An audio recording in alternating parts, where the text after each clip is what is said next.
እንግዲህ የሚኒሶታ ኢንፎርስመንት ከቆመ በኋላ እንደገና ወይም ደግሞ በተለይ አሌክስ መገደልን ተከትሎ የተመለከትነው ነገር ኮንግረስ ስቴፕ አፕ አድርጓል። ሁለቱም ሴኔትም ኮንግረስም ጠንካራ ሜዠርመንት እንዲወሰድ ከሪፐብሊካን ጭምር 2-3 አባሎች ወደ ዲሞክራቶች ተቀላቅለው በጀቱ ላይ ጠንካራ እርምጃዎች እንዲወሰዱ ግፊት አድርገዋል። እስካሁን ድረስ የዲኤችኤስ በጀት ላይ ስምምነት አልተደረሰም። ስለዚህ ዲኤችኤስ በጀት ላይ ትልቅ ተጽዕኖ በማሳደሩ ኢንፎርስመንቱን ገድቦታል። የአይስ ኢንፎርስመንት እና the last 20 days አካባቢ የምንመለከተው ይሄን ያህል ስትሮንግ የሆነ ኢንፎርስመንት በሁሉም ስቴቶች እየተመለከትን አይደለም። ሁለተኛው የፖሊሲ አቅጣጫ ክርክሮች አሉ ዲኤችኤስ ውስጥ። ቶም ሃም ሚኒሶታ ላይ ያሳየው ሰክሰስፉል ሂደት በሌሎች ስቴቶች መደገም አለበት የሚል አቋም አለው። ይሄም ማለት ሳንክቹሪ ስቴቶችን ሄዶ ፕሬሸር በማድረግ ክሪሚናሎችን ከጄሎች፣ ከፕሪዝኖች፣ ከዲቴንሽን ሴንተሮች ዳይሬክትሊ ወደ አይስ ሴንተሮች ማስተላለፍ እንዲቻል ማለት ነው። ስለዚህ አንድ የሳንክቹሪ ስቴቶች ፖሊሲ በሎካል ሎ ኢንፎርስመንት የተያዙ ሰዎች ዳይሬክትሊ ወደ አይስ እንዳይተላለፉ ወይም ኢሚግሬሽን ማንነታቸው የኢሚግሬሽን ባክግራውንዳቸው ተላልፎ እንዳይሰጥ ማድረግ ነበር። ስለዚህ እነዚህ ስቴቶች ላይ ይሄዱ ከካውንቲዎች ጋር እንደገና ከሎ ኢንፎርስመንቶች ጋር አብረው በማውራት ይህን ፖሊሲያቸውን እንዲቀይሩ ማድረግ ነው የሱ እና ያ አንደኛ በጣም የበጀት ቅነሳ ሊያደርግ ይችላል። ኢንፎርስመንትን ያቀለዋል። ለአንድ ሰው የሚላከው የአይስ መጠን ቁጥር አነስተኛ ይሆናል። ስለዚህ መንገድ ላይ የምትመለከቱት አይነት ኢንፎርስመንቶች ላይኖሩ ይችላሉ። ታርጌትድ ኢንፎርስመንት ነው የሚሆነው።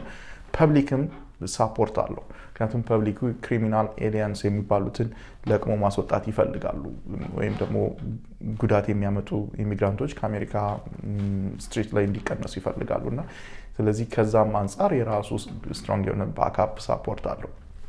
ሌላኛው ፖሊሲ ግን አግሬሲቭ የሆነ ኢንፎርስመንት እንዲካሄድ ነው። ይሄ ስቴፈን ሚለር አቋም ነው። ዲኤችኤስ ውስጥ ሴክሬታሪ ናኦም ይሄን ትደግፋለች። እንግዲህ ሙለን አቋሙ የቱ ጋር እንደሚሆን ግልጽ አይደለም። የተለየ አቋም እስካሁን እንዳለው የሚያንጸባርቅ ነገር አልተመለከትኩም በእኔ በኩል። ስለዚህ ምናየው ይሆናል። ያን ግን ሴናተር ስለነበረ ከህዝቡ ጋር ኮንታክት ስለነበረው ሜቢ የተለየ አቋም ሊኖረው ይችላል። አይ ዶንት ኖ ያን ያህል ተስፋ ማድረግ ያለብን አይመስለኝም። ኦቨርኦል የዲኤችኤስ በጀት አሁን ሪስትሪክትድ ወይም ደግሞ በጀቱ በስነ ስርዓት በሁለቱም የዲሞክራት እና የሪፐብሊካን ሪፕሬዘንታቲቮች ስምምነት ላይ ስላልተደረሰ ገደብ ስላለው ኢንፎርስመንት አግሬሲቭሊ እየተመለከትን አይደለም። ታርጌትድ የሆኑ ኢንፎርስመንቶች ናቸው እስካሁን ያሉት ማለት ነው። አንደኛ ከእስር ቤት እነዚህ ኢሚግራንቶችን ወደ አይስ ሴንተሮች ማስተላለፍ፣ ሁለተኛ ደግሞ እዛ ፍርድ ቤት ላይ የመጨረሻ ውሳኔ የተወሰነባቸውን ሰዎች ወደ አይስ ዲቴንሽን ሴንተር መውሰድ፣ ሶስተኛ ቢአይ ላይ ቦርድ ኦፍ ኢሚግሬሽን አፒልስ ላይ ይግባኝ ጠይቀው ያሉ ሰዎችን ማሰር። እነዚህ ሶስቱ ላይ አሁን በብዛት ላስት 2 ዊክስ እየተመለከትን ያለ ነው። በ2026 የህግ ለውጦችና በሰሜን አሜሪካ የሚኖሩ ኢትዮጵያውያን ዕጣ ፈንታ፣ የግሪን ካርድ ነዋሪዎች አዲስ ፈተና። በሰሜን አሜሪካ የሚኖረው የኢትዮጵያ ማህበረሰብ ለዓመታት ጠንክሮ በመስራት የንግድ ተቋማትን በመክፈትና ቤተሰብ በማስተዳደር ይታወቃል። ብዙዎች ህጋዊ የቋሚ ነዋሪነት ግሪን ካርድ ፍቃድ አግኝተው የመጪው ህይወታቸውን በአሜሪካ ምድር መስርተዋል። ሆኖም በ2026 የፌዴራል መንግስት ያወጣቸው አዳዲስ የፖሊሲ ማሻሻያዎች የእነዚህን ነዋሪዎች የንግድ ብድር ተጠቃሚነት፣ የድንበር ላይ ፍተሻና የስደተኞች ቋሚ ነዋሪነት ማረጋገጫ ሂደቶችን በእጅጉ እየቀየሩት ይገኛሉ። ህጋዊ ቋሚ ነዋሪዎችና ስደተኞች እንደ ቤት መግዛት፣ ንግድ ማስፋፋትና የጉዞ እቅድ የመሳሰሉ ትልልቅ ውሳኔዎችን የሚያሳልፉት በተረጋጋ የፌዴራል ህግ ላይ ተመስርተው በመሆኑ አሁን የተፈጠረው የፖሊሲ መለወጥ በማህበረሰቡ ውስጥ ከፍተኛ ስጋት ጭሯል። የአነስተኛ ንግድ ብድር ኤስፒኤ ሎን እገዳና የኢትዮጵያን የንግድ ህልም ከማርች 1 ቀን 2026 ጀምሮ ተግባራዊ የሆነው አዲስ የአነስተኛ ንግድ አስተዳደር ኤስቢኤ ፖሊሲ በአሜሪካ የንግድ ዓለም ውስጥ እግራቸውን ለማጽናት ለሚጥሩ ባለአረንጓዴ ካርድ ኢትዮጵያውያን ትልቅ እንቅፋት ሆኗል። በየካቲት ወር በወጣው መመሪያ መሰረት በመንግስት ዋስትና የሚሰጥባቸው የንግድ ብድሮች ማግኘት የሚችሉት 100% በአሜሪካ ዜጎች ወይም በአሜሪካ ግዛት ውስጥ የሚኖሩ የሀገሪቱ ዜግነት ባላቸው ግለሰቦች የተያዙ የንግድ ተቋማት ብቻ ናቸው። ህዝቡን ከወረራ መከላከል በሚለው አስፈጻሚ ትዕዛዝ 14159 ላይ የተመሰረተው የህግ ህጋዊ ቋሚ ነዋሪዎች ኤልፒአርኤስ በንግድ ተቋማት ውስጥ ምንም አይነት የባለቤትነት ድርሻ እንዳይኖራቸው ይከለክላል። ይህንን ጉዳይ ይበልጥ ለመረዳት በዋሽንግተን ዲሲ አካባቢ የኢትዮጵያ ምግብ ቤት ከፍቶ የሚሰራውና እንደ ምሳሌ የምናነሳው አቶ ዳዊትን ማሰብ እንችላለን። አቶ ዳዊት አረንጓዴ ካርድ አግኝቶ ላለፉት 5 ዓመታት ጠንክሮ በመስራት ምግብ ቤቱን በማሳደግ ላይ ነበር። በ2026 መጀመሪያ ላይ ሁለተኛ ቅርንጫፍ ለመክፈት አቅዶ የነበር ሲሆን ለዚህም የኤስፒኤ ብድር ማግኘት ማመልከቻ አስገብቶ ነበር። ሆኖም በአዲሱ ሕግ ምክንያት አቶ ዳዊት የአሜሪካ ዜግነት እስካላገኘ ድረስ ይህንን የመንግስት የብድር ድጋፍ ማግኘት አይችልም። ይህ ፖሊሲ እንደ ዳዊት ያሉ በርካታ ኢትዮጵያን የትራንስፖርት፣ ትራኪንግ፣ የጤና አጠቃቀም፣ ሆም ኬር፣ የችርቻሮ ንግድ ባለቤቶች የእድገት ህልም በድንገት የገታና አማራጭ የፋይናንስ ምንጮችን በከፍተኛ ወለድ እንዲፈልጉ ያስገደደ ክስተት ነው።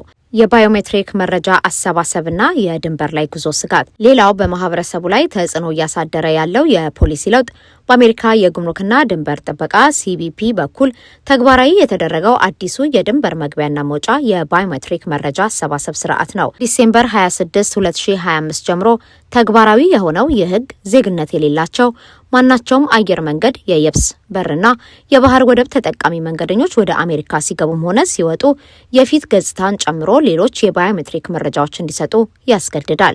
የሀገር ውስጥ ደህንነት መምሪያ ዲኤችኤስ ይህ እርምጃ የሀገሪቱን ደህንነት ለማጠናከር ያለመ መሆኑን ቢያስታውቅም ለተጓዦች ግን አዲስ የጭንቀት ምንጭ ሆኗል። ለዓመት በዓል ወይም ቤተሰብ ለመጠየቅ ወደ አዲስ አበባ አዘወትረው የሚጓዙ ኢትዮጵያን እናቶችና አባቶች አሁን ላይ በአውሮፕላን ማረፊያዎች ውስጥ ጥብቅ የሆነ የፎቶና የማንነት ማረጋገጫ ፍተሻ ማለፍ ግዴታቸው ሆኗል። ቀደም ሲል የነበረው የሙከራ ጊዜ በማብቃቱ አሁን ማንኛውም ዜግነት የሌለው ተጓዥ በዚህ ጥብቅ ክትትል ውስጥ ያልፋል። ይህ ስርዓት ህጋዊ ለሆኑ ተጓዦችም ቢሆን በቋንቋ መግባባት ችግር ወይም በቴክኖሎጂ መዘግየት ምክንያት በአውሮፕላን ማረፊያዎች ረጅም ሰዓት እንዲንገላቱና አላስፈላጊ ፍርሃት ውስጥ እንዲወድቁ እያደረገ ይገኛል። የስደተኞች የ1 ዓመት የቋሚ ነዋሪነት ግምገማና የእስር ስጋት ከሁሉም በላይ እጅግ አሳሳቢውና ልብ ሰባሪው ጉዳይ በቅርቡ የሀገር ውስጥ ደህንነት መምሪያ ዲኤችኤስ በየካቲት 18 2026 ያወጣው የስደተኞች የቋሚ ነዋሪነት ግሪን ካርድ ግምገማ መመሪያ ነው። የመመሪያ ስደተኞች ወደ አሜሪካ ሲገቡ የሚሰጣቸው ፍቃድ ጊዜያዊ መሆኑንና በ1 ዓመታቸው ዳግም ጥብቅ ግምገማ መደረግ እንዳለበት ያዛል። አንድ ስደተኛ በ1 ዓመት ለግምገማ በራሱ ጊዜ ሪፖርት ካላደረገ መመሪያው ግለሰቡን የማሰርና ግምገማው እስኪጠናቀቅ ድረስ በስር የማቆየት ሙሉ ስልጣን ተሰጥቶታል። ከ2010 ጀምሮ የነበረውና ስደተኞች አረንጓዴ ካርድ ባለማውጣታቸው ብቻ እንዳይታሰሩ የሚከለክለው የጥበቃ ሕግ በአዲሱ መመሪያ ሙሉ በሙሉ ተሰርዟል። ይህ አሳሳቢ ሁኔታ በቅርቡ ከጦርነትና ከፖለቲካ አለመረጋጋት ሸሽተው በስደተኝነት አሜሪካ የገቡ ወጣት ኢትዮጵያንን ሕይወት በማየት መረዳት ይቻላል። ቋንቋውና የሕግ ስርዓቱን ገና በደንብ ላልተረዱ አዳዲስ ስደተኞች የ1 ዓመት የጊዜ ገደብን ጠብቆ ማመልከት እጅግ ፈታኝ ነው። መረጃው በጊዜ ካልደረሳቸው ወይም የሕግ ባለሙያ ማግኘት ካልቻሉ ከጠበቁት የነጻነት ምድር ይልቅ የማቆያ እስር ቤቶች ውስጥ የመግባት ከፍተኛ አደጋ ተጋርጦባቸዋል። ይህ ህግ በስደተኛው ማህበረሰብ ውስጥ ከፍተኛ የሆነ የስነ ልቦና ጫናና የነገ ዕጣ ፈንታ ያለማወቅ ፍርሃት ፈጥሯል። እነዚህ በ2026 ተግባራዊ የሆኑት የኢሚግሬሽን ፖሊሲ ለውጦች የህጋዊ ነዋሪዎችንና የስደተኞችን መብት በእጅጉ የሚያጠቡ ናቸው። ወደፊት ህጎቹ በፍርድ ቤት ሊሞገቱ የሚችሉበት እድል ቢኖርም በአሁኑ ሰዓት ግን ፖሊሲዎቹ በተግባር ላይ ስለሆኑ ግለሰቦችም ሆኑ የንግድ ተቋማት የህግ ባለሙያዎችን ማማከርና ወቅታዊ መረጃዎችን መከታተል የግድ ይላቸዋል።